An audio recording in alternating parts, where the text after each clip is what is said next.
An unlikely alliance, crabs and rice fields. Picture a rice paddy. Vibrant green stalks gently swaying in the wind. Now, envision crabs scuttling between those stalks. This is rice crab co-culture, a groundbreaking farming method in China. Crabs devour pests that threaten rice plants. Their activity aerates the soil, fostering healthy root development. The outcome? A bountiful rice harvest and flourishing crabs reducing environmental impact.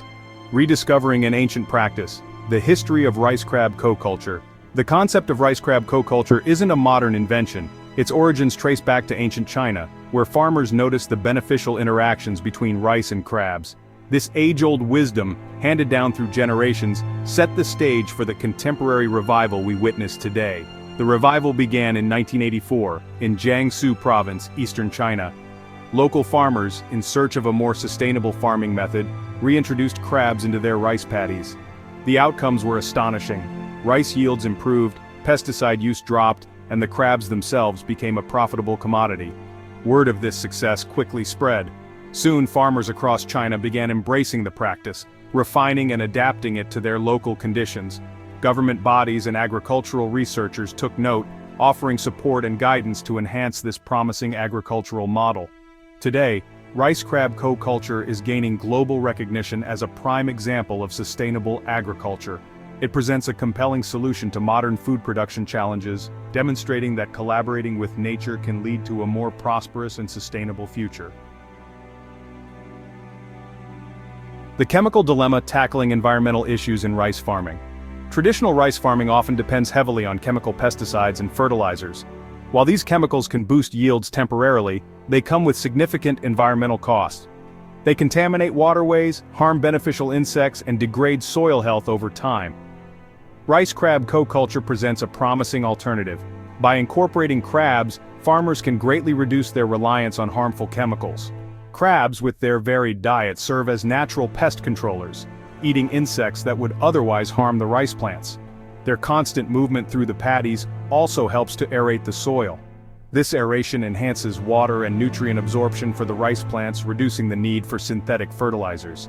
The nutrient-rich waste from the crabs acts as a natural fertilizer, further enriching the soil. This integrated method minimizes the environmental damage linked to traditional rice farming.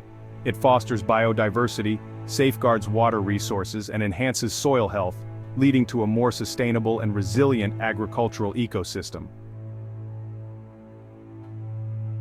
A year in the life, the rice crab co-culture cycle. The rice crab co-culture cycle is a meticulously planned process, aligned with the natural life cycles of both rice and crabs. It starts in early spring when farmers transplant young rice seedlings into the flooded paddies. A few weeks later, juvenile crabs are introduced into the fields. The crabs quickly adapt, feeding on algae, insects, and organic matter. As they grow, their foraging activities naturally control pests and aerate the soil, benefiting the rice plants. By late summer, the rice plants mature, their heavy panicles filled with golden grains. The crabs also grow significantly, their shells hardening in preparation for harvest. The rice is harvested first, carefully cut and bundled by the farmers. Once the rice is cleared, the fields are ready for the crab harvest. This usually involves a combination of trapping and hand collecting the crabs.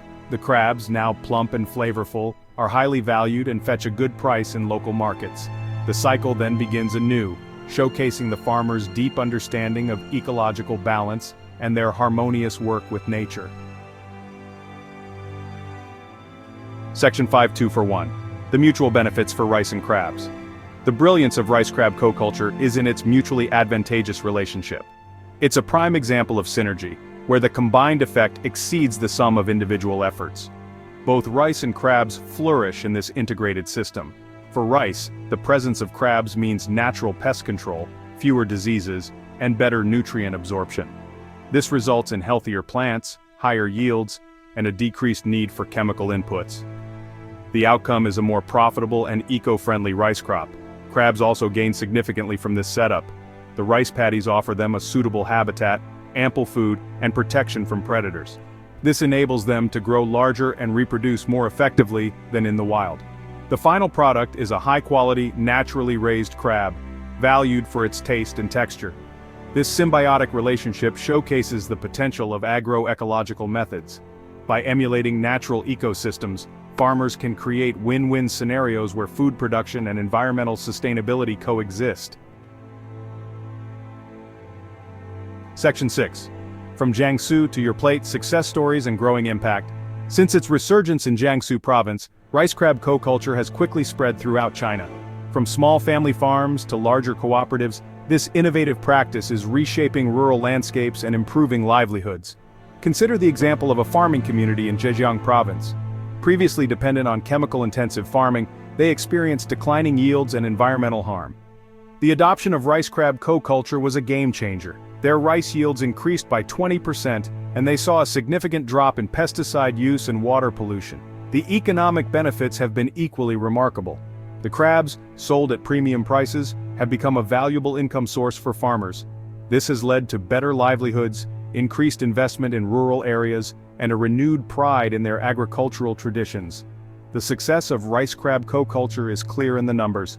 Today, it is practiced on over 1 million hectares of land in China, producing over 200,000 tons of crabs annually.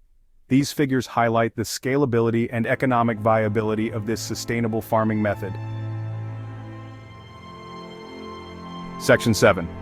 Beyond sustainability, rice crab co-culture, and climate change.